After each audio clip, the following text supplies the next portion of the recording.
So welcome everybody to the March meeting of the Authority. Welcome to everybody who is in the room and our observers and everybody who's joined online. Today we have apologies from Graham James and Alison McTavish who are travelling. Alex Capitz is unavoidably detained for some of the meeting, but then will join on. Also, as always, welcome to our sponsor team. I think Steve Pugh is joining online, and Fahir as well, both online. You're very welcome. And just to note that, as usual, in the interest of transparency, this meeting is being recorded, and the recording will be placed on our website at the end of the meeting. So firstly, declarations of interest, which I think are just Geeta. Thank you. I'm clinician and licensed holder. Thank you. Right, so the first item, as always, is the minutes of the meeting of the 24th of January. Firstly, I'm inviting any comments on that meeting, other than Catherine's comment, which I will read because it's a little bit more in depth. Does anybody have any comments on the minutes? So Catherine had one. We noted it's in minute 8.3 that HFEA has no statutory responsibility in relation to the counselling, the counselling service in relation to donor-conceived individuals. That we had no responsibility to provide the service, and given the pressures on our core budget, it was no longer sustainable to provide the service. Catherine would like to add in the following two sentences. So just listen. Members were assured that specialist counselling and counsellor-facilitated meetings could be organised privately by those donor-conceived individuals interested, and that take-up to date had been variable. These were a significant factor in the decision-making progress, and it was noted that any future model of support needs to be financially sustainable. So I think this is a fine amendment. If nobody has any comments, we will add that in. So following the minutes, matters arising, and looking at the matters arising, broadly speaking, they are being dealt with in the body of the committee.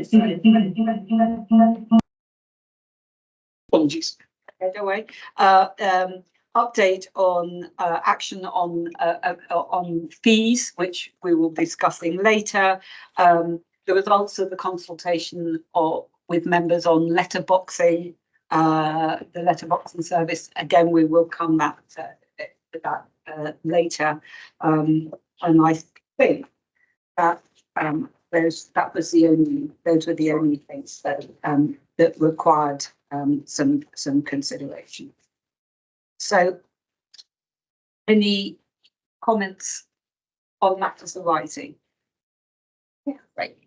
So now we come to the Chair and Chief Executive's report, which we do at every meeting, which are the key sort of external activities of myself and Peter Thompson since the last meeting. You'll see them set out in the papers, but a couple of things are worth mentioning. Firstly, as you know, we were holding interviews for 3 new members of SCAC, Scientific and Advisory Committee, and we have 3 really excellent appointments.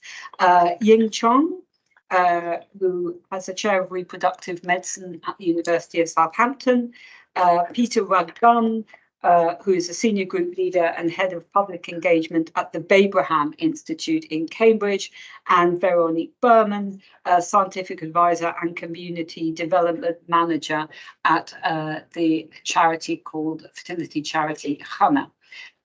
We are very pleased that they've all agreed to join SCAC, and that they will hopefully be present at the next meeting. I don't know, but Veronique may be online. She's listed as an observer. And Veronique, if you are, we're delighted that you've joined us, and congratulations. I don't know if Tim, who's chair of SCAC, wants to add anything. Just to add that we were very impressed with the quality of the candidates that we had. I think just shows how the HFEA is seen, and fortunately also SCAC, the keenness of people to get involved. So it was a tough day of interviewing the three of us, and I'm absolutely delighted with the three people that were offered and accepted posts. Yeah. Yes, I would echo that. Absolutely delighted. Yeah.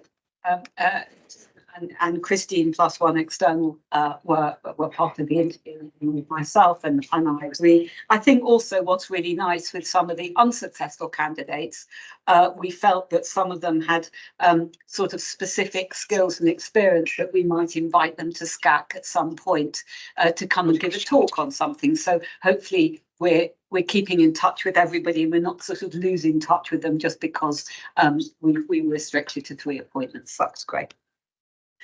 The process is also underway at the moment to appoint new or 4 new authority members. We have gone through a very rigorous process. We've got a short list. Sorry, Julie, I've had a message from people who said they can't hear the sound in the room, so I just wonder if we could just pause for a couple of minutes. All right, so I can be heard. Perfect. Fantastic. Thank you so much.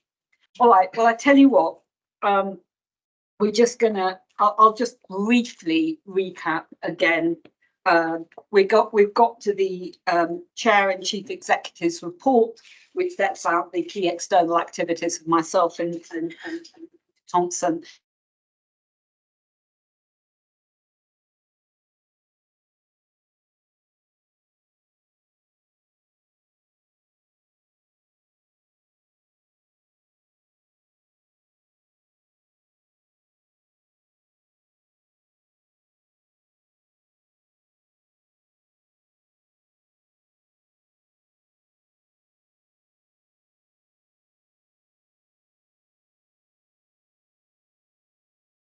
We're back. We're back. All right, we're back. We made 3 new appointments with SCAC, our Scientific Clinical Advances Advisory Committee, which we had an excellent field. It was really difficult both in the shortlisting and the selection. Tim, who chaired the selection committee, Christine and myself, who were part of it, both of them have said that we had very strong candidates who hopefully we'll keep in touch with.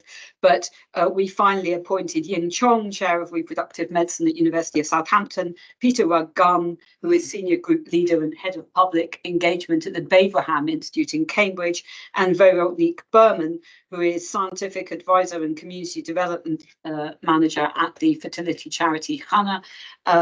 We're delighted that they'll all join us. Veronique, I know, is online, and she probably didn't hear me just before, but actually I just said congratulations, and we're delighted you're joining us. I was then mentioning that the process for appointing new authority members is underway. We have 4 positions.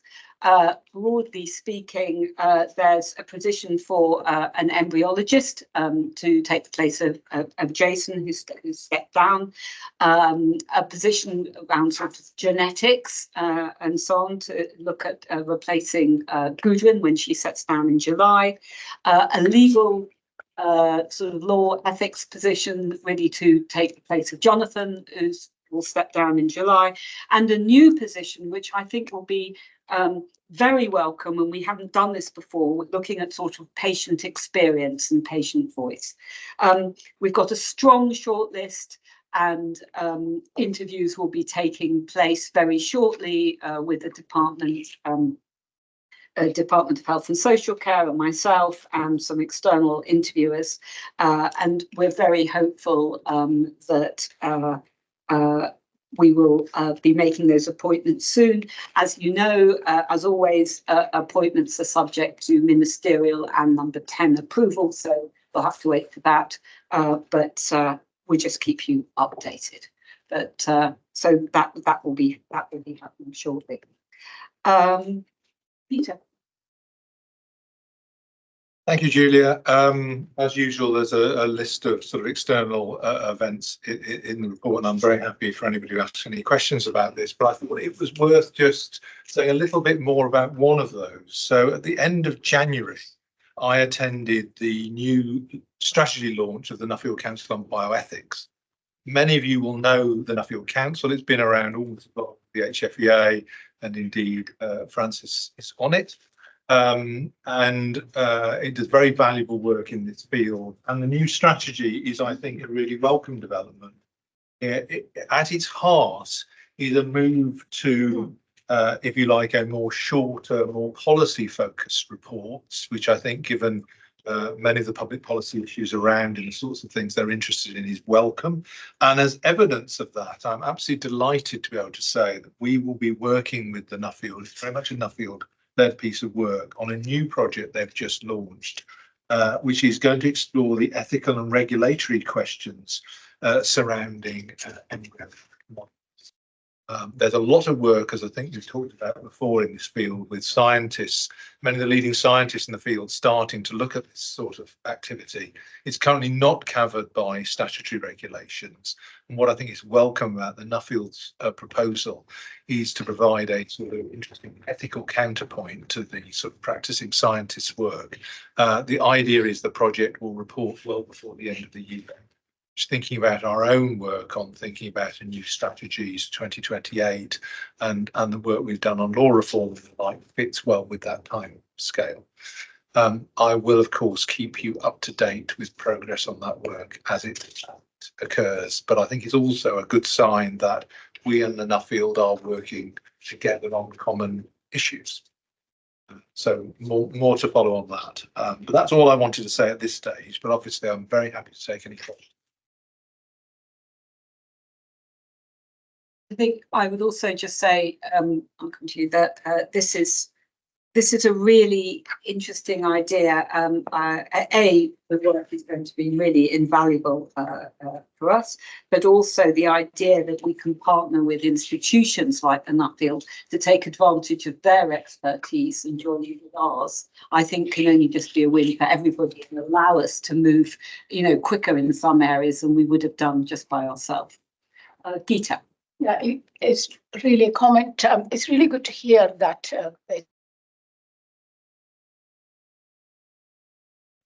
as well. Is that something that's available online? Do you know their strategy piece? Yes, it is. In fact, what I'll do is I'll make sure that both the Nuffield strategy is sent to members, but I'll also send you the Nuffield press statement about the particular embryo model work. It's very early days. It's, it came out the last couple of days. There's no real meat on the bones at the moment, but we'll certainly circulate that. Any other comments? Okay, so now we move to the committee chair's report. Actually, rather unusually, every committee has met since the last meeting. So we'll start with Licence Committee, Ali Marsden. Thank you, Julia. Well, members will be well aware, given the scale of recent media interest, that the Licence Committee has had to consider some particularly serious and challenging decisions and cases recently. And I think that scale of that press coverage also very much underlines the importance in the public eye and among patients that our enforcement action and our compliance work has, and this important purpose it serves to ensure that there is trust in the regulatory regime, which is obviously so central. It's my last meeting as an authority member, and I thought it was very important to take this opportunity to thank Rachel and everyone in the inspectorate, and also Claire and everyone in the comms team for the work that you do, not just on the compliance, but on the promotion of all the decisions we make as a Licence Committee. And also, last but not least, to thank Paula, Catherine at D, and everyone else who works on supporting the licensing team. They do a fantastic job. Very grateful for all the support they've provided to us. Jonathan, if you'd like to talk about Statutory Approvals Committee. Yes, thank you, Julia. The basic statistics in the paperwork. I'd just like to highlight the review of the autosomal deafness conditions, which I think is a novel it's the first time the committee's done this. We asked the executive to find an expert reviewer who brought together all of the autosomal deafness conditions that might be appropriate for us to consider. So rather than individuals having to apply for those conditions one by one, we were able to consider them all together as one package. And we had quite a lengthy discussion, and obviously it was quite it's a tricky issue. I mean, all the members of the committee were very aware of the fact that many people with deafness live very fulfilling, exciting and wonderful lives. But as the statute requires us, we had to consider whether, in the worst case scenario, these could be considered a serious disability. And for the conditions which the experts recommended we approve, we thought that was generally true. And so hopefully by having undertaken that review, we've saved individual families having to, if their condition hasn't yet been considered, separate application each time. I'm just going to pause there and ask if there's any questions, Alison or Jonathan. Okay, Tim Skack. Yes, so we met on the 5th of February. Again, all of the items considered are listed there. The papers for today. I suppose I just wanted to pick out that I reported back to SCAC on behalf of the working group that visited Newcastle Facilities Centre for Life in December 2023 to look at their mitochondrial treatment programme, and that back to a future SCAC meeting for further update on how their programme is going. And finally, Catherine, AGC. Julia, I wanted to just bring to members' attention that the Code of Practice audit, internal audit, got a substantial rating, which is the highest that can be given and reflects extraordinarily well on all the effort of executive colleagues and all of those who have been voted to amend it. So to have got that rating is really something that deserves applause. We ratified the 24-25 audit plan and assured that it does reflect the current strategic risks, and we considered a longer term list of likely audit topics looking up to 3 years hence. Obviously there'll be flex in that list, but as good practice we like to look well ahead to consider what needs to be reflected in a turnaround cycle. We noted good progress towards closing all the outstanding internal audit recommendations by October this year. And we conduct on our self-assessment against the mandated, against government functional standards in relation to commercial and debt. And we were reassured that we are compliant with all of the mandated standards. But what was impressive was that the executive identified a suite of actions which are planned over time in the spirit of continuous improvement, which gave us overall a very high degree of assurance on those few subjects. And in our routine horizon scan, we proposed a number of additional possible risk areas for the exec to consider in the next review of the strategic risk register, which will come to our next Thank you. Any comments or questions for either Tim or Nathan? Very good news on the Code of Practice, by the way. Well done. So we now come to the performance report, which we consider at every meeting, inviting the CEO and some directors to highlight any key issues in this area. I'm going to start with Peter. But I just want to say that I thought the new bar chart showing the lag rating was really much nicer and much easier to read. So thanks, thank you for that. Thank you, Julia. I should thank Shapir for that.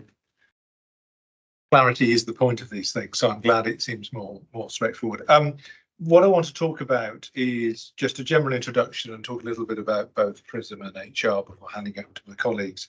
The general performance across the indicators is as sort of similar pattern to there has been over the last few months, where we have 6 green, 3 amber, 5 red, and 3 sort of neutral indicators. It's fluctuating around that for some time.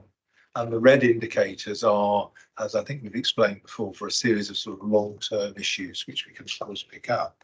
On PRISM, which I usually take the authority through, the system itself is working well and is stable. But crucially, we have now been able to start the update of Choose the Fertility Clinic. So you'll recall that for a long time on our website, we've had this facility which brings together performance data, both in respect of pregnancy and outcomes for each licensed clinic in the country. Choose a Fertility Clinic has been out of date or using old data for quite a long time now because of the whole PRISM project, and in particular the transfer of the data from the old register to the new register.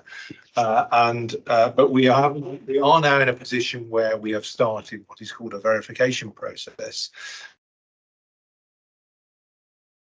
out to all licensed clinics and begin a process with them, which will take a number of months, where we and they arrive at a settled position about the data, so it can then be put back into more up-to-date data, can be put into Choose a Fertility Clinic, which in the autumn. We've been talking to AGC about this, and in particular about our wish to include an extra year's worth of data, precisely because of the big disruption because of PRISM, in order to make that data as useful to patients as possible. The formal process has started. We have put a lot of errors back into the system for clinics to start to verify. The virtues of PRISM, unlike the old system, is actually it is much easier to verify errors because they are actually visible in a way they weren't under the old system. But this process is going to take the next few months. It is a bigger than usual exercise because the gap between the last time we verified it is longer than usual because of the disruption of PRISM, and that secondly, it is in many respects the most complicated verification exercise we will undertake because we are verifying historic data that was submitted under the old data submission system in the new data submission system, and that is more complicated. But I'm really pleased the process has been started. For some clinics with quite low error rates, verification will be relatively straightforward. For others, it is much more complex.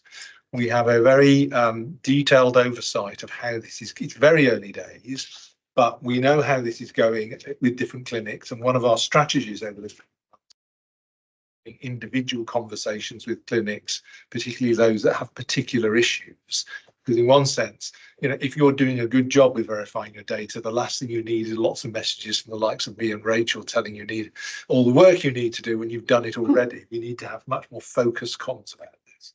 So I'll keep you in touch, but although it's a technical exercise, this is a really important strategic development because getting back up to the fact when we have, you know, Choose a Fertility Clinic with much more useful up-to-date data is a big part of our compact, if you like, with patients, making data available usefully.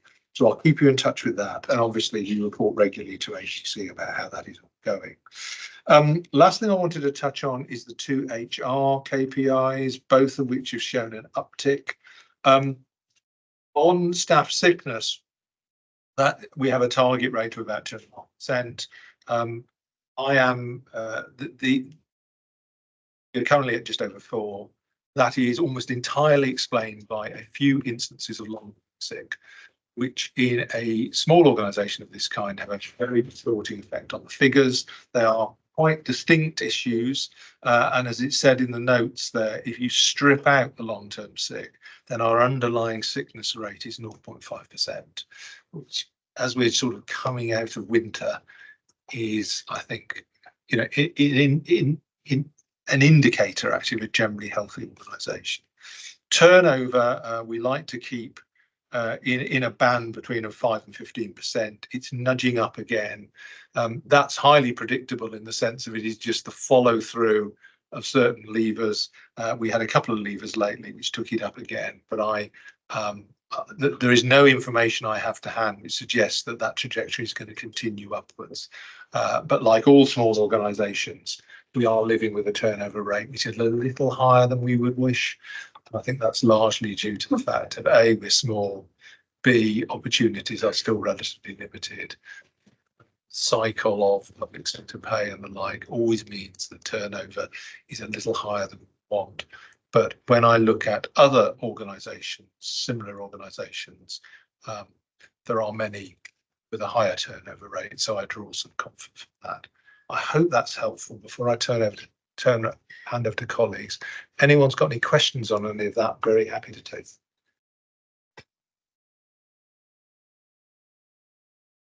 Catherine. Just in the performance data that we give on OTR, I Yeah. wonder whether you could consider introducing 2 further routine performance measurements. And one would be the overall backlog, and the other would be the average time from OTR lodging an application to delivery of information. Start those over time. And the other thing that I wanted to ask was, how does the executive predict that the increase in the rate of OTRs being sent out each month will be affected once the full benefits of the operation of PRISM are to support OTR are be realised and fully embedded? Perhaps if I say a couple of general comments, and then if it's okay, Catherine, Rachel can pick up the detail of OTR under her response. You're absolutely right. I mean, I think we absolutely agree that we need, well, not only do we need to set a metric by which we can chart this and bring that issue in front of you, I think some sort of metrics that get under the skin of what is currently a sort of total number will be entirely helpful. So we can certainly come back to you over the coming months. And the broad, you may recall that one of the things we've done as part of the whole PRISM work is effectively provide the OTR team with new, if you like, data management tools, and also tools by which they can actually process applications. They're now being used. And one of the things we will get a better sense of in the next couple of months or so is actually what, if you like, our productivity rate looks like with those new tools. It certainly is simpler than proven. More about that when she writes her own.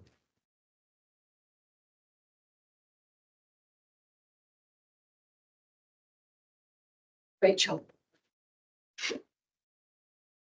Yeah, so I can carry on with discussing the OTR service. So we have had an extremely busy time over the last few months with applications, so unprecedented numbers, but mainly we think in relation to the Born with a Perfect Stranger documentary, which was on television. We've also had staff turnover. We've got 2 new members of staff who have joined again this week, so are starting training now. So application numbers have been high, but there have been other benefits as well as just having more applications, in the sense we've had more donors who were anonymous donors removing their anonymity, and also donors who are identifiable updating their addresses with us, which has been obviously a positive response. We are working on now on how we can report this and have KPIs that are meaningful with the backlog that we've got. You'll be aware that we had a new case management system, which is now working very well. We have just done a small amount of extra work with the software to be able to split the different categories of applications up, and also then we're doing some extra work from April onwards, which will also help with managed waiting time. So we're hoping by June time that we will be able to have more meaningful reports around this. It also means when we've got new staff in place and the systems working properly, we can then assess the time taken per application and work through how best to actually get the backlogs down. At the moment, obviously, because of turnover, because of the developmental work, the number that we close off per month aren't in anywhere near the number we're receiving per month, but we are working through that. On the compliance side, it's been a very busy and demanding couple of months. We have had staff turnover and absence as well, which have impacted on KPIs. We've had a busy inspection schedule to complete, as well as extra inspections that we're having to do when issues of concern are raised. The schedule's now set until the end of September, and we have 72 in total that are booked in for them. So we've got a busy few months ahead of us. And then just to mention, I just want to mention on IT that we changed our VPN due to a loss of confidence in the previous vendor's security vulnerabilities. But it was a smooth process, undertaken over a couple of days with minimal disruption. And thanks to our IT team, we did make that go as smoothly as it could. Any questions for Rachel? I did have one, Rachel. I know that we've discussed previously that there's a very busy inspection schedule, particularly at the moment, and that the team is suffering a little bit from some long-term sick and inspectors leaving and having to be replaced and so on. Just tell us a little bit about how you feel the team is bearing up, and whether it's, you know, resourced at capacity now or still under-resourced. It has been a very difficult time for the inspection team, you know, I'll be absolutely truthful. The demand has been high on them. They have had to work intensely over a lot of hours and are doing extra inspections. We have discussed this at SMT, and we have allocated some extra resource, which we'll be hoping to recruit to one extra post in the coming months. We're just finalising all the headcounts for the budgets. But, you know, we do get more units every year, and we do need to think seriously about resourcing this going forwards. Well, I think you should, you know, just keep us posted about that, because obviously inspections go to the core of what we do in completing our statutory duties. So we need to make sure that we're happy that the team remains resourced at the as possible. You know, just to echo thanks to the team, especially the clinical governance team, as well as the inspectors who have worked incredibly hard over the last few years. Yeah, absolutely. Thank you. Claire, let me hand over to you. Thanks, Julie. So we had planned a sort of fairly quiet routine first quarter of the calendar year, because we had a lot of kind of big public facing activities at the end of last year. As we've already alluded to, there's been huge interest, media interest, particularly in licensing activity, but there's also been some big programmes like Born from the Same Stranger and the egg freezing documentary on BBC iPlayer, which has resulted in a huge interest in our work. Thank you to Tim and Geeta and Zainab, who've all done media interviews on egg freezing, which has been really helpful. Thank you very much. And Geeta continues to promote the findings of the ethnic diversity in fertility treatment. I think you did a recording just last week, and there's some more coming up, so that's really helpful. We've used the dashboard a lot in talking to the media recently and talking to the public. I think that's been a real success, and we'll build on that. And we've also just launched last week by our communications apprentice, Molly Burnett, in the media centre, which is something we've been wanting to do for a while, so that if you are a member of the media, or you just want kind of some headline facts and figures about the fertility sector, that's all in one place, and hopefully it will make things much easier to find on our website. It's a bit dated.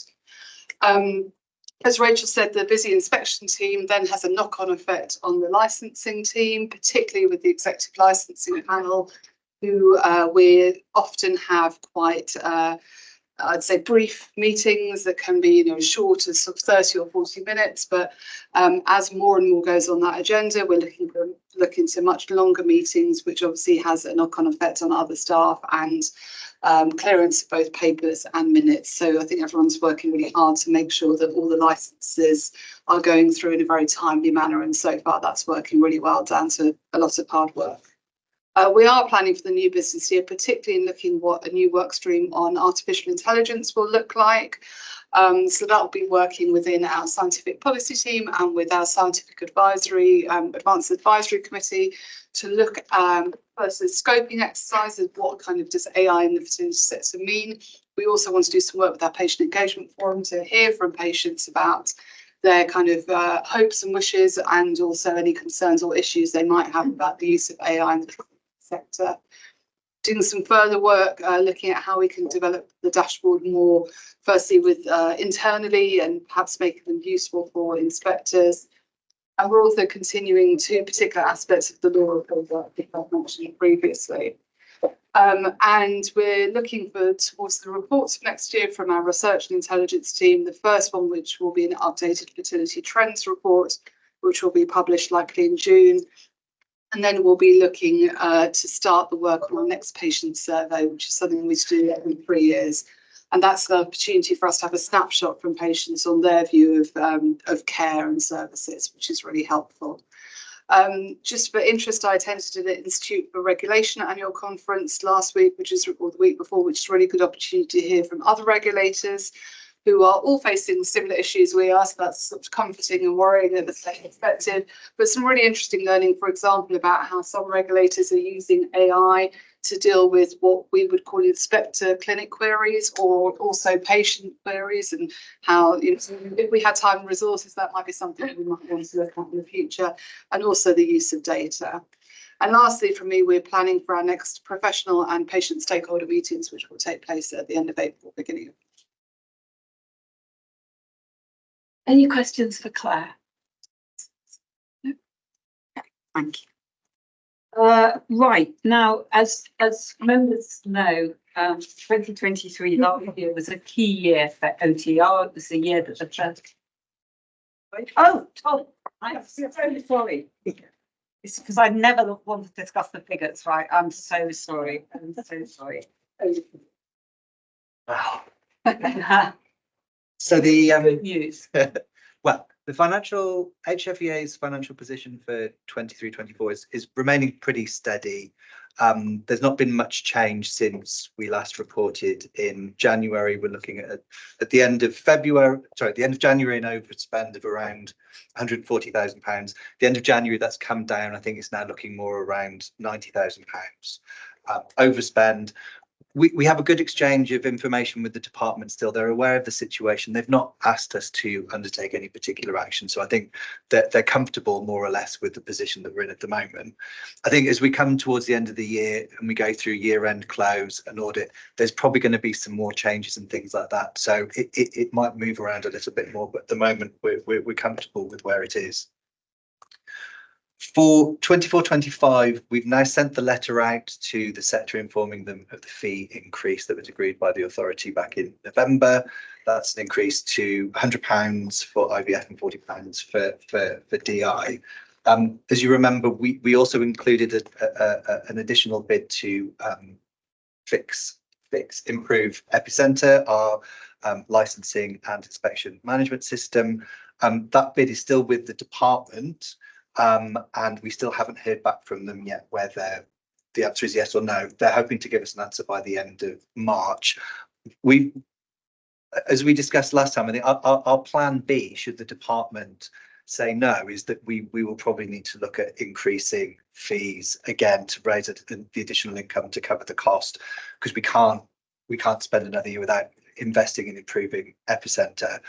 We've sent a second letter out to the sector informing them that there is, because we're still waiting for a financial decision from the department, there is the possibility that we will need to increase fees again later in the year, so that the sector's aware. So I think hopefully we won't have to do that. Hopefully we'll get a positive response from the department, but if we don't, we're kind of ready to go, and our plan B is there now.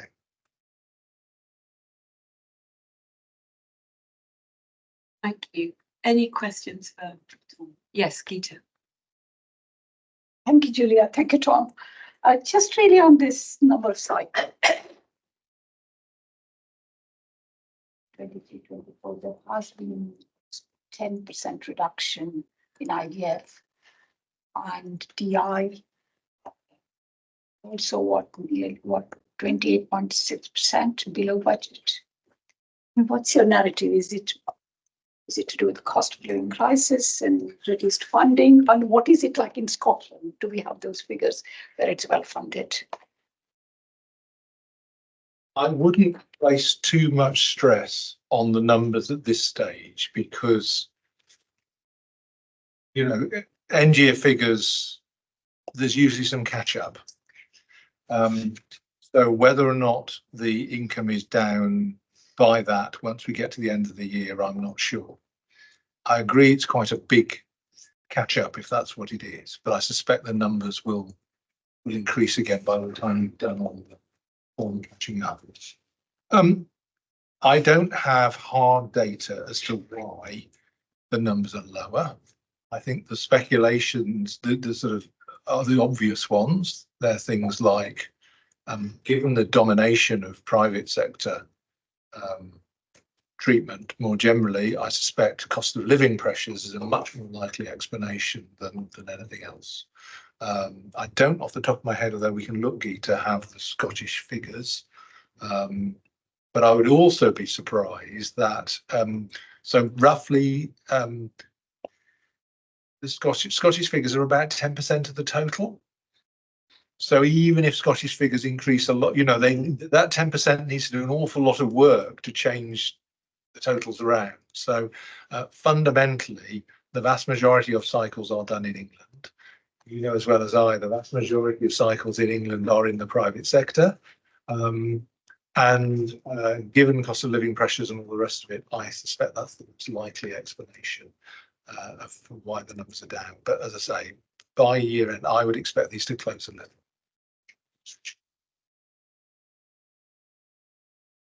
Anyone else?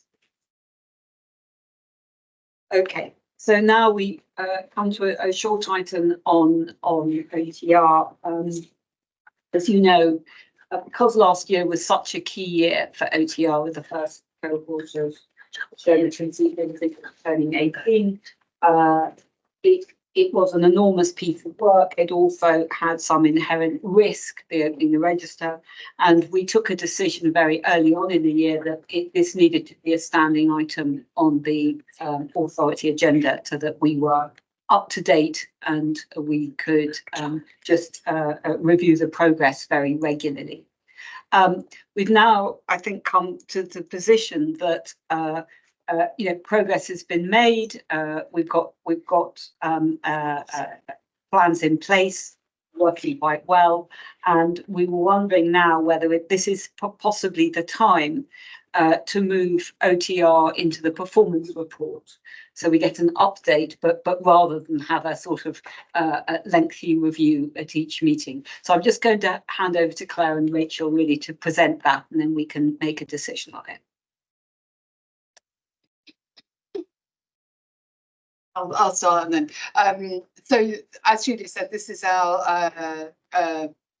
I was going to say monthly, every meeting update on OTR activity, and members will remember that because there was so much activity in the last financial year and the year before, or the end of this financial year, we split it up into 3 specific work streams. One which looked particularly at the service in terms of the infrastructure we have to support applicants and process those. The second was looking at the future of the support service, which Authority made a decision on last meeting, and we'll talk a bit more about some of the other activity that's taking place there. And lastly, the communications work stream. So by way of an update on the next slide, hand back to Rachel. So as I discussed earlier and we've reported before, the case management system, the Microsoft Dynamics system, has made a big difference. We've got very good positive feedback regarding the system in terms of ease and efficiency, and what we're also seeing is also an improvement in how training can be conducted, because it's a lot simpler to use rather than all the individual functionality that we had before.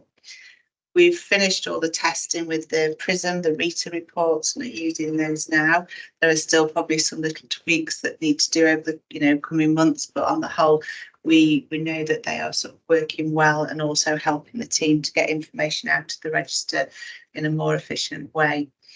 We're still working on SOPs around the processes, which will also help inform the training of new staff, and working on when we have complex scenarios and updating the SOPs so that we've got set procedures to follow when we get unusual and complex requests and applications. Any comments?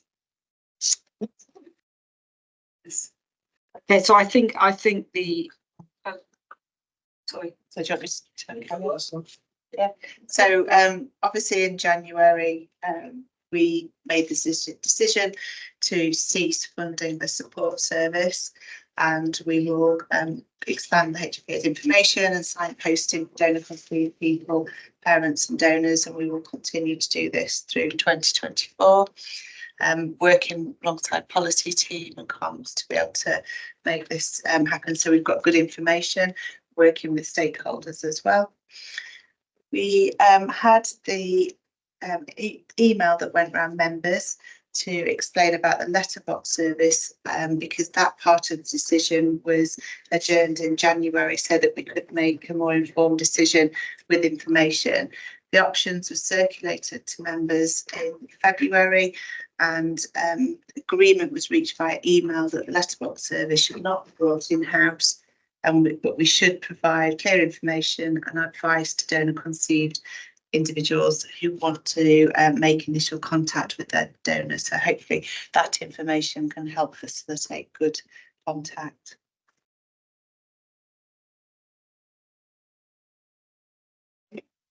Finally, I'll move on to the communications side. So I think I've noticed that this slide has more acronyms than any one could think possible. So some sort of pride for that. I think the headlines are that we started an amazing campaign in September 2023 called Who is My Donor? And it's been so successful, together with the increased attention on this issue, as well as the ITV series Born from the Same Stranger, that some of the work that we plan to do under this work stream from January to March 2024, we've had to pause because of the overwhelming number of applications that we've had as a result of the success of the campaign at the end of last year, as well as the series on ITV this year. We brought this as a discussion point to the corporate management group in February, who agreed that we have to balance the success of the campaign against the workload of and feasibility of the number of people in the opening register team to respond to inquiries and respond to applications. And the corporate management group made the decision that we should not run that campaign in its intensive period as we had planned between January and March 2024, but instead fold it into our business as usual activity over the coming months, because otherwise we would just be even more overwhelmed. I think that service would be more overwhelmed than it is. However, that doesn't say that we take our foot off the pedal completely. Rachel took part in the Instagram Live earlier this year, which was successful. We are reviewing new web content on an ongoing basis. We've already got some kind of revised web content that is waiting to go up, and then following the authority decision on support services, we'll be developing some further information to add to that. And you can see that there continues to be a big increase of the information, both on our website and the information for clinics as well. On the next slide, you can see that this slide used to say kind of ongoing risks, but we have changed it to remaining risks, because in our review of those ongoing risks, we actually felt that most of those had now were risks that could be closed off, but there were 3 that remain. The first one I think has been mentioned before in this meeting, the capacity that we have to meet the demands of the applicants. I don't mean that they're demanding just the sheer number of applications, and giving there's a limit to just how many staff we have available. In other countries, we know that service is a chargeable service. That's not something we can do easily under our current legislation, but that means that we are kind of, our hands are tied in terms of just kind of employing 20 more staff tomorrow. That leads to the next risk, where there are reputational risks which remain, where it is kind of upsetting for someone who might be applying for this information to have to wait a long time. And we hope that over the next few months, once we learn from, excuse me, how the system is working, we'll have a better understanding of how long each type of application will take. And lastly, there are legal limits to what information we can provide, and we understand that for some people applying for the information that may be frustrating for them. And as programmes like the ITV one showed, there are kind of different scenarios and different outcomes when people find who their donor is. And that's not something that we have any control over. I think that's the next slide is just the kind of final steps, which is really relating to this business year, which is the final completion of that work. As set out, certain aspects are being taken forward through business as usual activity, like the communications activity. We will have a particular piece of work that looks on information on support, following the decision about the support services, and then monitoring of the OTR service through the performance reporting tools.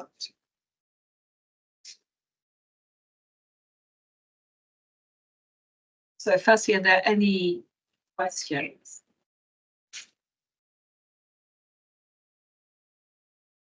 So firstly, I think it's been a really difficult journey, and we handled it. Your team has handled it really well. Your teams, and I think moving OTR to the performance reporting seems to be, and I'm seeing lots of nods around the table, so I think we genuinely feel that's fine. The one thing that perhaps didn't come out so much in the presentation, I'm just wondering, how are we coping with the backlog, and what effect, it has all this activity had on the backlog? Because I think we didn't expect so many additional replies, requests, but as a result of the media interest and the documentaries and so on, we've got more. So I'm just wondering how that plays in with the backlog and so on.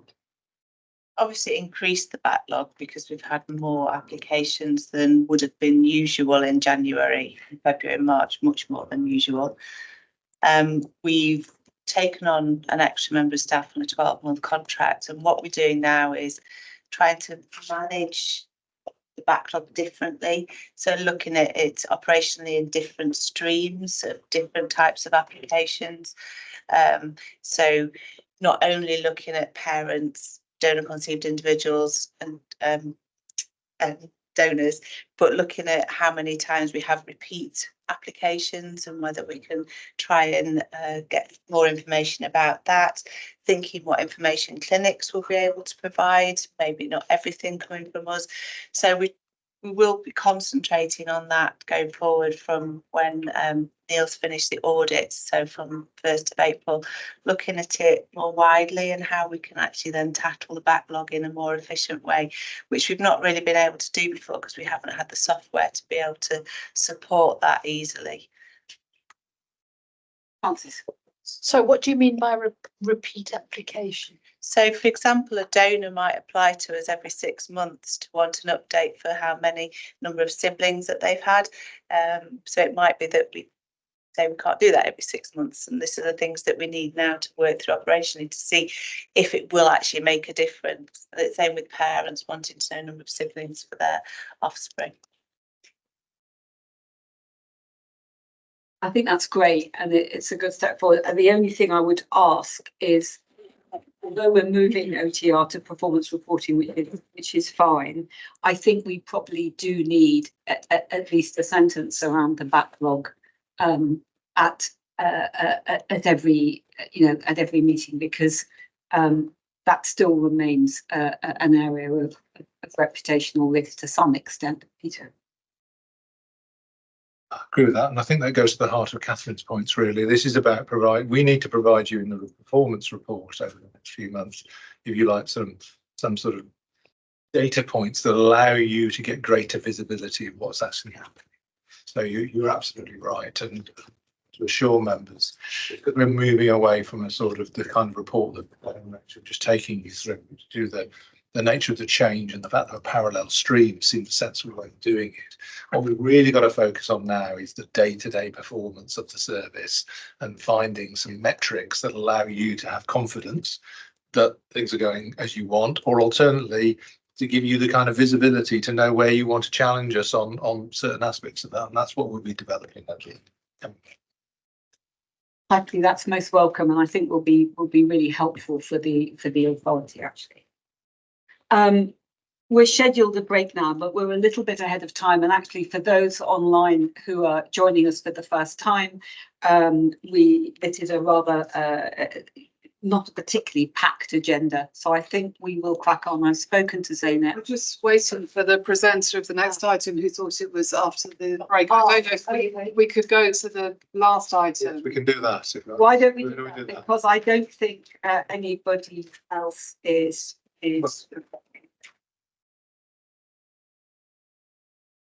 Donor compensation and then go back to the others. Yeah, I'm very. So we're going to go to item 9, which is donor compensation first. So the authority reviewed donor compensation last in 2011, and this was compensation for sperm donors and egg donors. And the principles were established then that some financial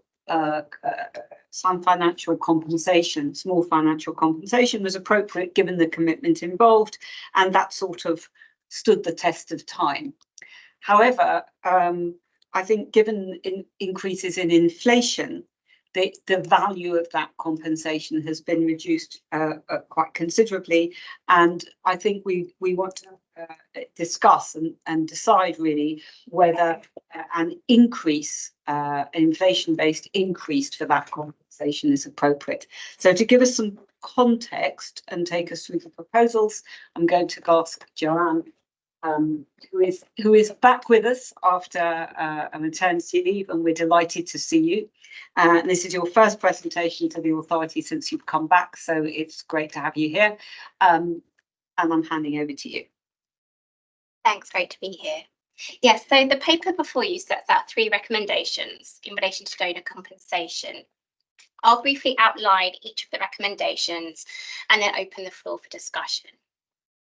So you'll see the first recommendation is to approve the updated compensation rate for donors who donate at UK clinics.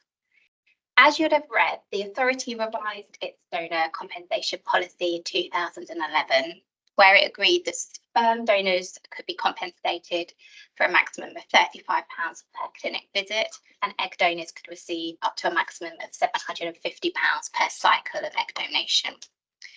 The authority at the time felt that these amounts struck the right balance between covering donor expenses and donors feeling valued, but not enough to remove the altruistic motivations behind donation, which is obviously very important. So the amount hasn't changed since then, when it was set in 2011. So in light of inflation, we recommend uprating the amount to £45 per clinic visit for sperm donors and to £985 per egg donation cycle. The second decision in the paper relates to compensation for overseas donors for gametes that are imported into the UK. So this issue wasn't addressed in 2011, so currently out of step with the UK compensation rates. This was due to considerations about the differences in value of the new compensation rates in countries outside of the UK. However, as we go into in the paper, given it's not practical to introduce individual compensation rates for every country and to monitor and adjust the limits as currencies and economies change time, we recommend streamlining the compensation rates in line with the UK rates. And finally, we ask the authority to agree that donor compensation rates be reviewed by the HFEA executive every 5 years, or when the GDP deflators have shown a 10% increase in inflation, whichever occurs sooner.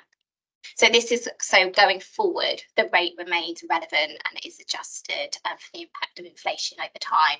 So those are 3 recommendations in the paper, and I'll open the floor now for discussion and comments.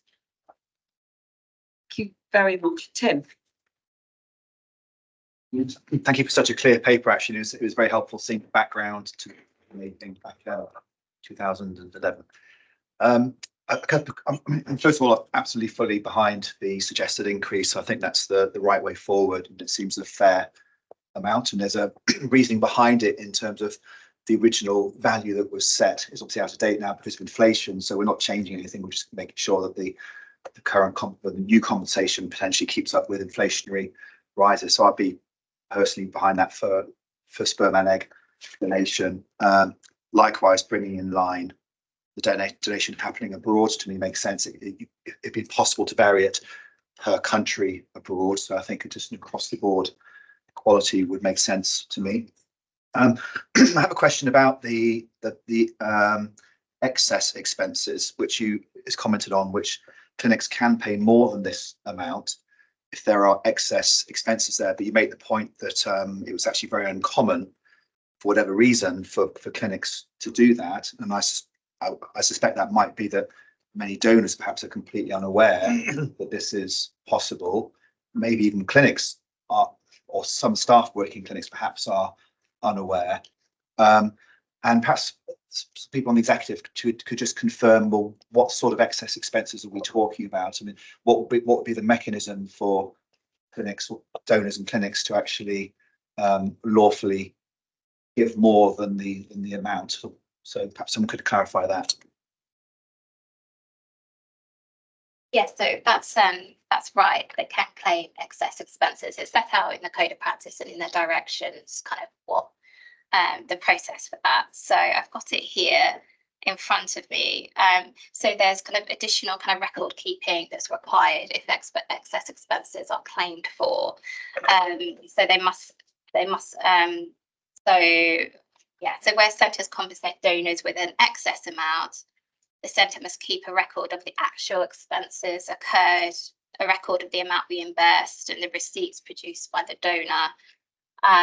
And the centres must also keep a central log of that. So on inspection, inspectors can look at that and kind of assure themselves that those expenses have actually been incurred.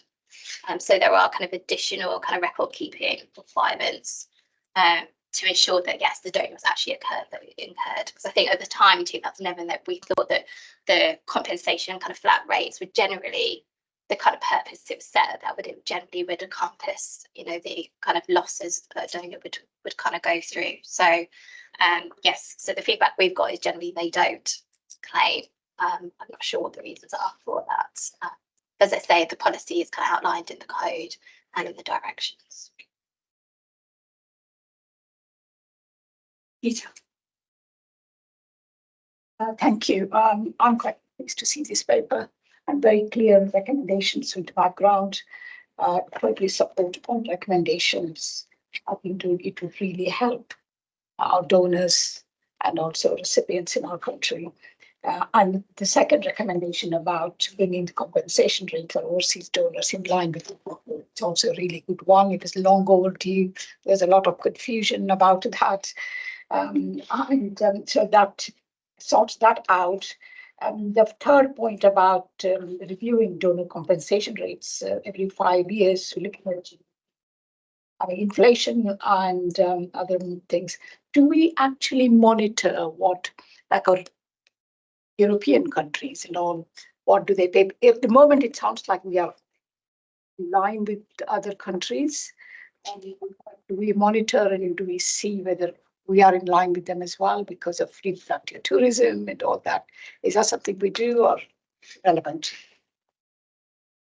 We don't monitor it on an ongoing basis, but one of the things we did do in the preparation of this paper, which isn't in it, we look roughly where we are, and we're kind of middle in the. If you take EEA countries, so that's EEC plus a couple of Norway and Sweden, we're in the middle of the pack. So it's not something we do on an ongoing basis, but we periodically check.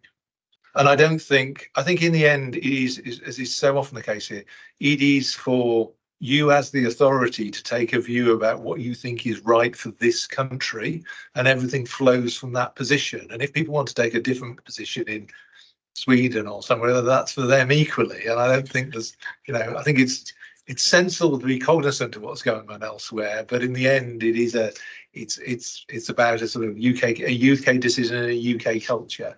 But we're about the middle of the pack. Jason.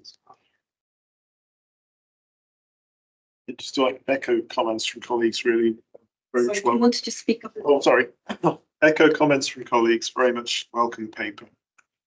And I do think keeping a regular track of inflation, etc., and adjusting that is a very, very good idea.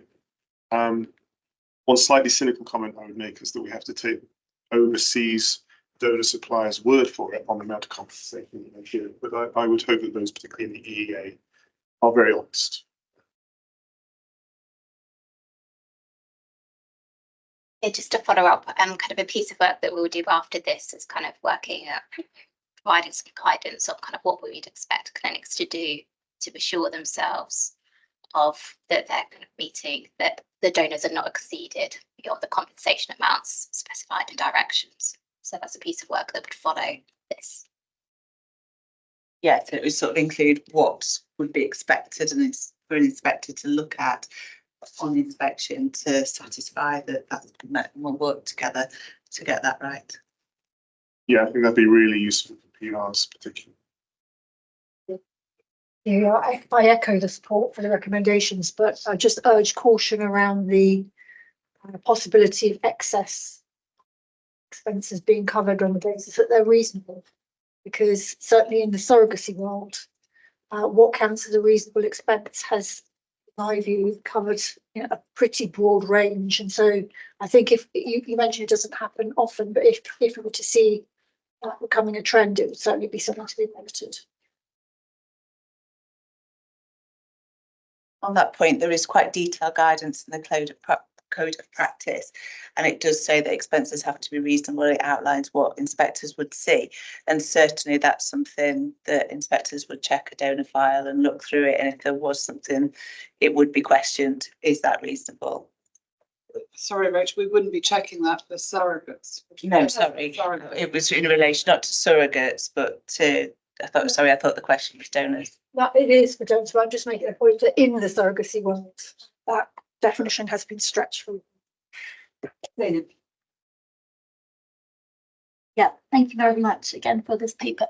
I wanted to make a comment. If I remember rightly, the discussions that happened in 2011, the idea was to give an amount that was respectful of the time and effort of the donors, but that would not unduly incentivize donors to donate for non-altruistic reasons.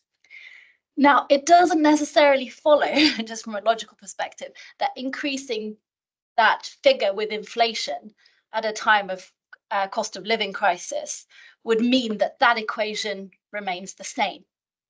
So effectively increasing that figure with inflation during a time of cost of living crisis might be taken as a higher incentive by individuals.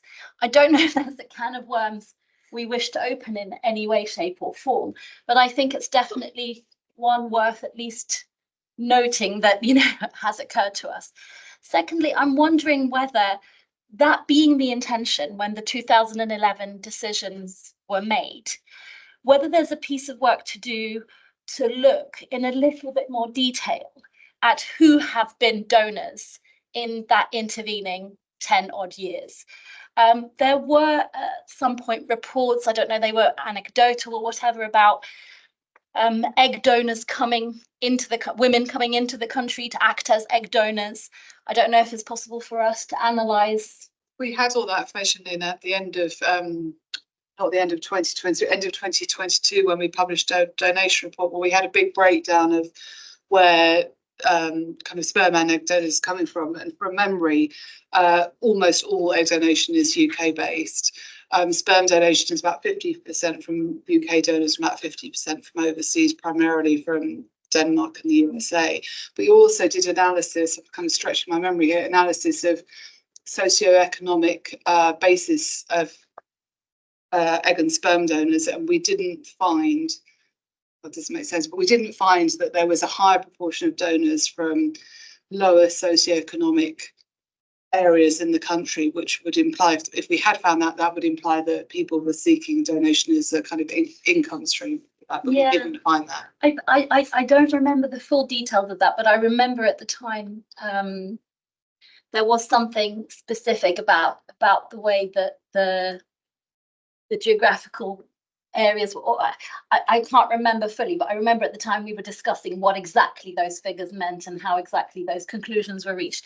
I'm just wondering whether it's worth re-looking at that data when considering this, or whether we don't want to. But I just wanted to raise that as a potential consideration. Thank you. I think the difficulty here is moving between a general policy position and the motivation of individuals, which is always unknown without, extensive kind of work. I mean, what we do know is, regardless of a cost of living crisis, the value of whether or not the authority set the right value in 2011, that value is now considerably less than it was in 2011. So your predecessors, which doesn't mean you're bound by that decision, but your predecessors judged that the value in 2011 of financial compensation was a reasonable balance between exactly the dilemma you described, Zainab. And the proposal here simply seeks to maintain that value. And as Claire said, from memory, looking at the data, last time we looked at the data, there was no evidence to suggest, particularly in egg donors, that value was, if you like, changing the profile of people who donate, or in any way acting as a serious incentive for people who might be doing it because it was an inducement. Seems to me that the most, you never know how these things will play out. Given that we will in time repeat analysis of donors, it seems to me the thing to do is to keep that kind of question about what is the cohort of donors a live one that we can track over time as we do these periodic reports. Because, even if, whenever the actual number changes, it would take some time to even know whether or not that was having some kind of effect. So I think, that's the problem. It's shifting between a general policy decision and the motivations of individuals. Sorry, I'll just come back very quickly. I mean, I think that's very well reminded about the existing egg donor report, for example, but I think it would be useful for that to play into our decision making here, because it makes it informed by something sort of more concrete. Just to add, really, that it may not do any harm to remind centres that the importance of offering counselling to people thinking about donation, and about the implications of donation and the fact that it's a lifelong commitment, becoming a donor. So it may not do no harm kind of re-emphasising that message along with kind of any communication we do around this. It may not go as far as kind of addressing kind of your concern that it might be something that we should do.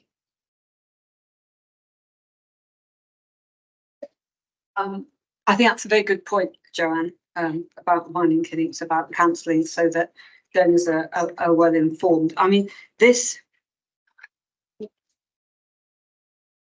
was clear in 2011 that our predecessors did not want to, sort of reward donation by inducing or encourage or inducing people to donate for non-altruistic reasons. However, I think they recognised that it's quite an ask for people, both egg and sperm donors. It's time off work. It's a medical procedure for egg donors, and it's not just it takes time. It's not just a simple thing. And therefore allowing them some expenses to recognise that they're taking an altruistic step and they shouldn't be out of pocket, if you like, was fair.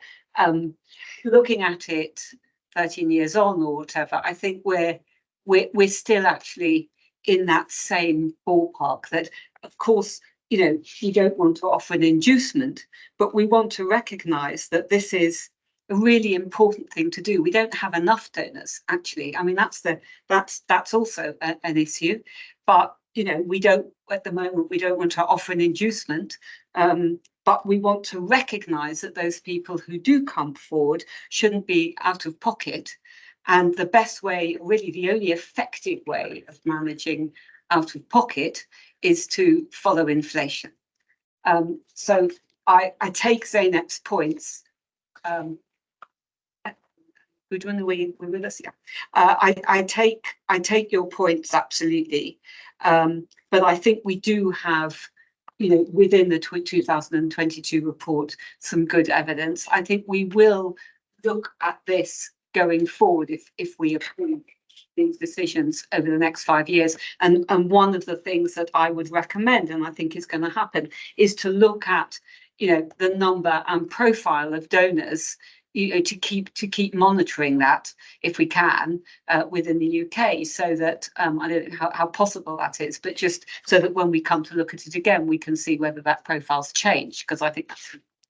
But for the moment, I think we should look at this recommendation based on the information we have and not do any further work on it, because I think it's important to keep encouraging donors and you know, we need good people to come forward. So let me put that out and let's discuss it before we come to a decision-making process. Dana.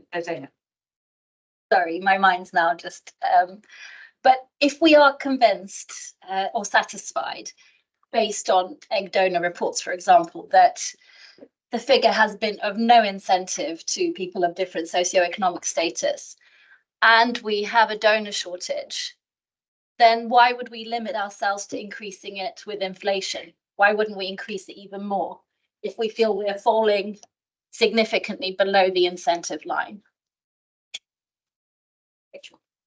One thing I would say, and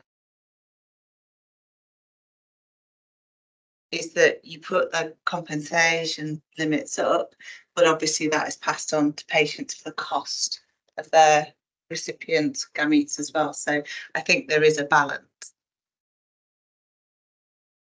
In terms of what data we have, I think we need to be careful about what's saying we hold. So the academic literature suggests that egg donation in the UK is primarily driven by altruistic reasons, but we don't collect the information of why people donate. So I think we'd have to be careful of the authority making a decision based on information that is reported to us through academic literature rather than is our own information. And the second thing is that in some parts of the country and with sperm donors, there isn't a way to know. It's very variable. It depends where you are, and it also depends if you are from a particular ethnic minority group as well. So it is very variable. So I'm not sure there's a kind of I don't know if it's the authority's policy to kind of generally see an increase in donors or to see donors well informed and counselled. That we know there is an increase in demand for egg donation, though, particularly as the number of older patients are increasing. That may be a way of having for them success.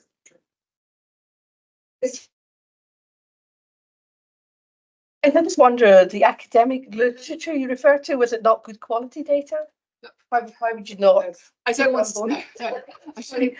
No scientists. I'm a scientist, I'm afraid. Scientists, we're together. Not to distinguish that's not our data. No, we don't collect reason for donation, but the academic literature suggests that in the UK most people donate for altruistic reasons, but that's not our data. That's why I was just I'm not. Right, but given that you don't collect the data, perhaps we could actually look at the literature and yeah. So I can send you. I think this might predate you, Christine, but when we did the donation report a couple of years ago, we had a lot of references. That right, I'll make sure I'll recirculate it to. Thank you. Thank you.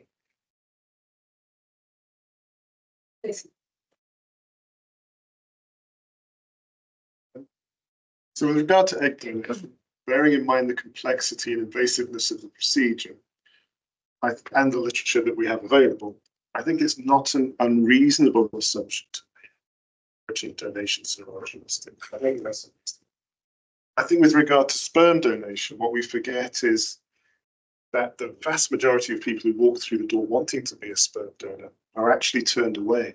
And some donor centres are turning away 95% of the people who walk through the door wanted to be a sperm donor. So there's that huge screening process on top of the people walking on basis of their sperm quality, effectively. So, so it's not an easy thing to become a sperm donor in the first place. And given that expenses of things like travel, which has gone up by inflation, I mean, I think it's quite, I think it's probably worth thinking, I mean, just in very broad terms, because we don't have data about this, but it's obvious that one of the expenses is travel. And that, for example, has gone up by more than inflation, but at least by inflation, probably, over the years. Right. Can I just make one factual point, which I should have added to the paper? I thought that, so as everyone will know, we're a UK-wide regulator, which we're one of the few, if not the only health regulators UK-wide. But a couple of years ago, the Scottish Government made a decision that through their NHS centres, of which there are 4 in Scotland, that no donor compensation would be allowed at all, including, from my understanding, any travel costs as well. So although this decision is a UK-wide decision, if you make it, you know, the Scottish Government, who runs the Scottish NHS, has made a different decision about the compensation of donors within Scotland. I just think it's worth noting. Yeah, it's a good point. Okay, so has anybody got any other comments? Okay, so I take Zainab, to your point about doing some further work on this, but I do think that we do need to vote on this today, even if we then decide that further work needs to be done down the line to look at it again. So I'm going to ask for a decision on the 3 areas, just by the show of hands. So first is that the rates are increased by inflation of £4 to £45 per clinic visit for UK sperm donors, and we take the point that this doesn't include Scotland, and £985 per donation cycle for UK egg donors. So can I have a show of hands of who's in favour? And anybody against? The second one is that the compensation rate for overseas donors being imported into the UK is brought in line with UK rates on the basis that's find a different way of doing it. Yeah. Okay. Anybody against? And that going forward, that we review those compensation rates either every 5 years or the earlier of every 5 years, or when the GDP deflators have shown an increase of over 10%.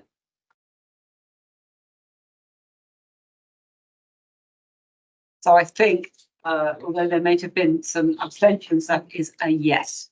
So I think we will go forward. I do hear, and I'm not discounting the concerns around the table, and so we will keep this. We will keep this under review, and I think I realise that it might be a bit difficult to get this information, so we've got to decide what's practical. But having raised those fees, keeping an eye on the profile of donors, you know, where they're coming from geographically, who they are, their age and so on, I think would, if it's possible, would be helpful, just to make sure that we're not, you know, that they don't.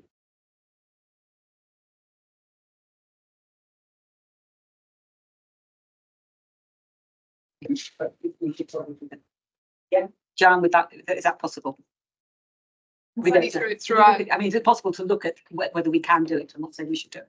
Study through our dashboard, we can see on an annual basis, broken down by sperm and egg donor country of origin. So, and how many overseas versus UK donors. That's certainly something. I mean, that's a good start. Okay, thank you, and thanks everybody, and thank you particularly, Joanne. It was very clear, and this is not particularly easy, but great. Okay.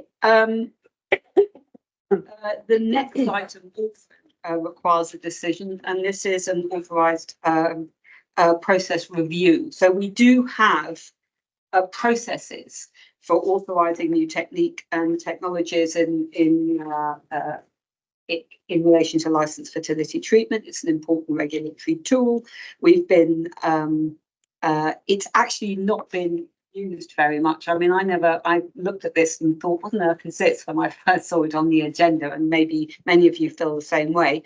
But we do need a review of these processes, and there's a group to review it now, subject which will lead to us being asked to make a decision. And rather than struggle myself, I'm going to hand over to Minna, who knows all about it and will tell us. Julia. So I'm Minna, and I'm managing the work on the authorized processes review. The HFEA has a statutory responsibility to have an approval process for processes that fall within its regulatory remit and which may affect the quality of tissues and cells. The authorized processes list describes the processes which licensed clinics can use to carry out the licensable activities as set out in the HFE Act. For example, the licensed activity creation of embryos can be achieved through the use of authorized processes of IVF or ICSI. However, there are areas of both the authorized processes list and the application process which need to be updated to make the authorization and the approved list fit for purpose. The work on the review of the authorized processes entails the update of the authorized processes list, but also revision of the decision tree, which is used to make decisions relating to authorized processes. And this includes, for example, updating the application process for considering applications for new processes to be authorized in licensed activities. Also reviewing the threshold needed for a new process to be considered. Implementing a process for regular review of already authorized processes, and implementing a process to reconsider and deauthorize processes. Consequently, the paper sets out the proposed updates to the authorized processes list, which includes areas of modified terminology, additions to the list, and other amendments. It also lays out the proposed way forward for the decision-making process and considering applications for new processes, and such as suggested options for the decision-making process, and related to that, changes to standing orders. It also lays out the overarching principles for updating the decision tree. Therefore, the authority is asked to discuss and make decisions on these 4 points. First, the proposed updates to the authorized processes list. The proposal to divert the decision-making powers relating to authorized processes from the Statutory Approvals Committee to the Scientific and Clinical Advances Advisory Committee via change in standing orders. The development of a new decision tree and accompanying guidance for decisions relevant to the authorized processes. And this will be done by the executive in collaboration with SCAC. And that the chair can sign off changes to General Direction 8 on behalf of the authority. The next steps for this work, pending the decisions by the authority, includes the update of the authorized processes list on the webpage and communicating to the sector as appropriate. A new decision tree and guidance will be developed by the executive in collaboration with SCAC, with final agreement and approval by SCAC. And General Direction 8 will be updated and signed off by the chair on behalf of the authority. Thank you. Thank you. Could you do me a favour and go back a slide just to the decisions so that we can all see them on the slide?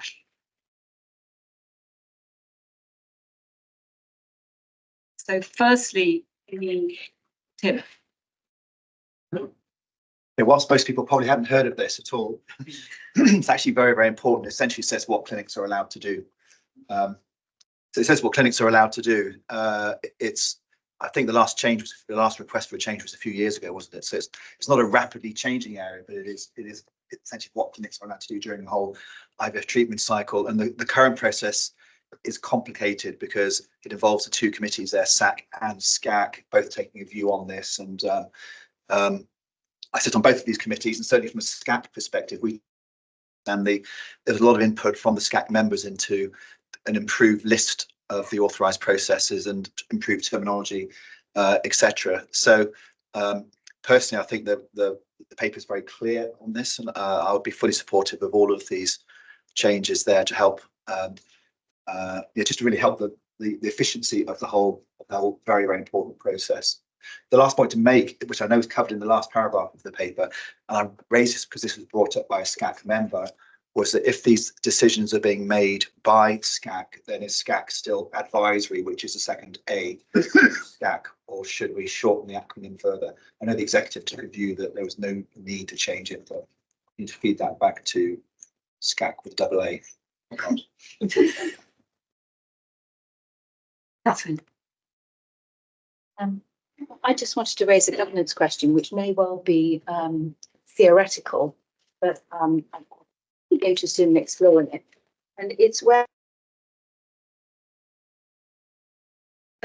delegate a power to an advisory committee as opposed to a formal subcommittee of the board, particularly where authority members are very heavily outnumbered on that committee and where there are no lay members of the authority present. And second question, has there ever been a precedent of delegating such a power? And then third question, if we're going to do it, Tim's already raised the point, in my view, would it follow from one that the name of the committee ought to be changed from advisory? Peter. I don't know about precedent, Catherine, but the authority has quite wide discretionary powers to delegate things to different bodies. I don't think there's anything particularly problematic there. What's in a name? It seems to me the vast majority of what SCAC does is to act in an advisory capacity, and without, I don't want to die in a ditch in this, but it seems to me it has the correct name, and I think it's entirely possible in standing orders to specify that where SCAC is making a decision about an authorised process, it is effectively a decision-making body rather than an advisory one. For those of you looking at the paper, the number of these changes now that, as Tim says, is really important, sort of technical but important, but the vast majority of the authorised process list has been set in stone for years. It's not like there's a steady stream of these things. They are very, very occasional. And I think, given the bulk of what SCAC does, it's actually more meaningful to think of it as an advisory committee, except when it carries out this act, if you like, rather than it being something other. Particularly because in all sorts of other ways, we look to SCAC for advice, which then comes to the authority for its decision. I think the risks of confusion are much greater that way round than a name change. Also, several lay members on SCAC, just to be clear. Yeah, so Christine's on SCAC, Zainab, Alex was on there, but is, I think, Veronique. So what's true is that the total membership of SCAC, because it has externals, tends to be more, if you like, expert than lay, but it's not without lay representation. That SCAC is the most obvious home for what is quite a technical assessment anyway, and that I think within the broad framework, this is a reasonable way of dealing with it. Gudrun, and then Tim. I think it sits perfectly within SCAC, whether the name's changed or not, but because there's a large number of experts, whereas in SAC we're usually much smaller group of people, and you get a better overall view, I think, in SCAC. Just very briefly, within standing orders of SCAC, so any voting is undertaken by authority members, not by the external advisors. They don't actually have a voting role at all anyway. So just to add that we did discuss this at the last SAC meeting when Mina kindly took us through this, and we agreed this was a sensible proposal. Catherine, are you agree with that? Yes, I'm entirely happy. The reason I prefaced it with it may be a theoretical question is I don't have any reservation about the recommendations, but do we need to build in any kind of safeguard about some kind of rogue formation of SCAC? Not necessarily likely this week, but we need to build in something where if the executive were of the view that a proposed change to the authorised processes were of such significance that actually it ought to be a matter discussed at authority level first. Is there a provision for that happening in any case? Oh. Well, I don't think, as far as I know, there's no specific provision, but I mean, just generally, if the chair of SCAC I mean, unless the chair of SCAT went completely rogue, if they were worried about it, they would, assuming he won't, they would the authority anyway. So I don't worry about it. It would get naturally reversed. No, I mean, I agree with what Peter said, and I think we are reasonably sensible people on SCAC. But I mean, having been on SAC and SCAC, I think absolutely this should come to SCAC, and I think the name is absolutely fine because it's almost, 100% advisory. There's very little time I think would be taken up with discussing these procedures, and we've already reviewed them, so they've been updated in any case now. So we're actually adopting slightly updated procedures list in any case. So, and I think actually it's really important that although SCAC is advisory, unless it isn't, its primary function is advisory. I think that's still important, even though there are occasional things they have to look at which are not. Looking at Catherine's point, if this offers reassurance, so what any body would be doing making these decisions is it's within the existing legal framework. They're making a decision about processes that might affect the quality of tissues and cells. Now, I think the kind of things that might, process changes of such significance are likely to be things that are actually outside of the framework itself. So what the authorised processes route is not is a means of doing things which are somehow currently unlawful. So, it's not a way of sneaking in genome editing or something, because that's unlawful by virtue of the act. So we're looking at, technical adjustments within. So I think, I get what you're trying to say in a theoretical sense, but I think it's genuinely theoretical rather than things which actually might cause wider, if you like, ethical or legal concern, because they're sitting outside of them. If they're not within the legal framework in the first place, they don't even get past go, if you like, to even. Anyone else? Okay, so could we please take a decision on the 4 areas on the slide? The first, the proposed update to the AP list. The proposal to divert the decision-making powers from SAC to SCAC. Change in standing order. Thank you.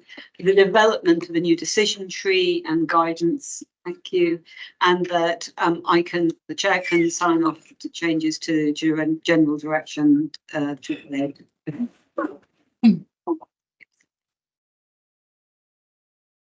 I just thank Mina for taking this forward, because this isn't the most kind of, front page news story, but it's really essential to work with both Rachel Cutting and Rachel Cooper, who's sitting at the end, for what feels like a very long time to get to this point. So just thank you for getting quite a technical item on the agenda and getting it through. Yeah. Thank you, Mina. And it was very clear, so easy to understand, because it's quite a technical thing. We're really looking at regulation and governance at this meeting today. I think we've got more decisions on technical, regulatory and governance issues than we have since I can ever remember. That's why you all join. Yeah, that's right. So now we're looking at effective governance. Hello, Alex, you're now on camera, just to let you know, and Rachel here. It's obviously good practice for any public body to review its governance every so often. Look at all the committees and so on, and I thank members actually who've been asked for their input and given it on the how effective our governance is. We have some changes to standing orders as a result, and I'm going to ask Alison Margraves just to take us through those changes. Good afternoon, members. I will take the paper as read, but there's a few highlights that I would like to draw your attention to. The team services over 60 meetings a year, so it's really reassuring that all committees stated that the meetings and papers were well prepared and that they had sufficient information necessary to make the decisions. Each committee during its review has made some recommendations which will be considered by the team as part of our strive for continuous improvements. Proposed changes to the standing orders are described in paragraphs 3.2 and 3.3 and are shown in Annex A and B of the report. As you've just agreed the new processes for the previous item, some of those changes relate to moving the delegation for approving authorised processes from SAC to SCAC. For clarity, these changes are shown on Annex B. I'm just going to say that as a dyslexic, I voted for changing the name. I was overruled, so I will always mispronounce them. So I believe that the changes explained in the document are self-explanatory and require no further clarification, but I stay at your disposal if you have questions. If not, I'll hand you back to the chair for a formal vote. Firstly, any questions, any comments? So just before we put this to vote, firstly, I'd like very much to add amendments, not only to Ali, but to all those involved in making not only this meeting run very effectively, but all the committee meetings. IT issues and so on outside our control seem to be challenging almost on a weekly basis, but it's a lot of work. It's a lot of work to get the papers to everybody a good week before any particular meeting. It's a lot of work to make sure that, you know, everything's understood and and the meetings were arranged effectively with everybody's diaries and so on. And we're very grateful and we really appreciate it. I mean, this is one of the few occasions where we've got the opportunity to say thank you, and I think members will agree with me that they do a fantastic job.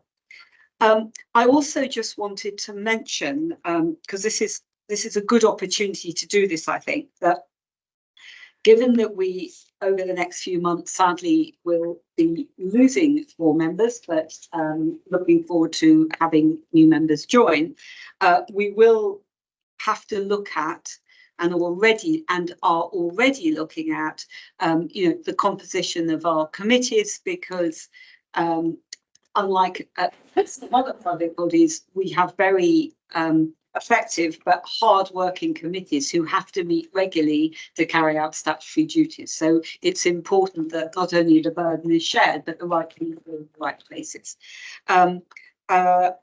We haven't reviewed for example, the terms of reference of committees and so on for some time. And what I'm thinking, and I'm just putting a marker down, I'm not quite sure when we're going to do it, maybe summer or maybe towards the autumn. It seemed like a good opportunity with a bit of change in the membership to just look at some of the committees and really take a temperature test that they are the right committees, they're doing the right things, they comprise the right people and so on, and just take the temperature of it and have a look. So I hope members will feel that's a useful thing to do, and we will do that during, we might even decide that that's an appropriate thing to do in our November away day. But we can talk about that. But I just wanted to put that down. I think probably that would be a useful exercise. So the decision is that the changes to standing orders, which, as Annie said, are all set out in the papers, basically are approved. And also you do know the action points in the that came back from the committees, and we'll be looking at how those can be implemented as appropriate. Did everybody, any comments? And not everybody speak? Okay, so can I just have a show of hands if you approve that decision? Yeah.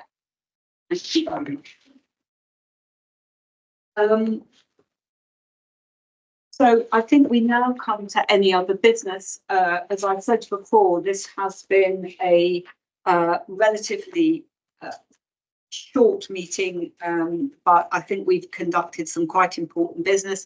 Alex, just so that you know, you might be wondering why I'm missing out one item, but we in fact dealt with it earlier on. I can take you through things afterwards. I had a couple of things on any other business, but just before I do, I'm just going around the table and looking and seeing if anybody wishes to raise anything. No? One is a technical thing that I'm asking the team really, and I don't know the answer. We may not know the answer. We've got 2 members who are currently travelling somewhere. They sent emails in to say they approve the decisions. We don't actually currently have a way of accepting proxies, but it's not even proxies I was thinking, but whether we could look at whether we can accept approvals by email, given that these days so many people are, are often travelling, but they're perfect. I'm sure we could minute we could minute those members who weren't here and name them, since. Okay. So we can put in Savage approved all it. Graham's uncontactable, but Ali did that. So I think we should be able to do that because it makes it sort of complete. Okay.